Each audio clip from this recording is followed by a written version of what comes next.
Pigment dye tees are starting to pop up everywhere. They have that vintage look that is all the rage. But what exactly does pigment dye mean? Well, it's coming up next.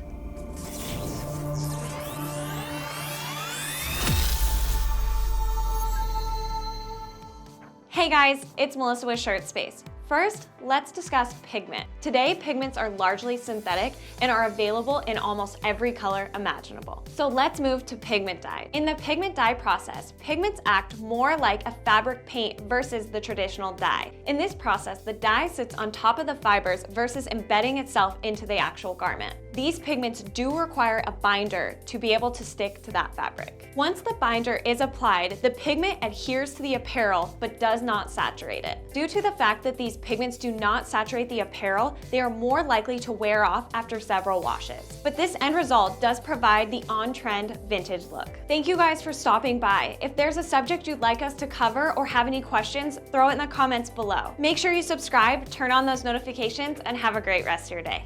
Here you are at the end of another video, and you have so many choices. You could pick another one of our videos or choose one of YouTube's AI options. I think you all know which one you should choose.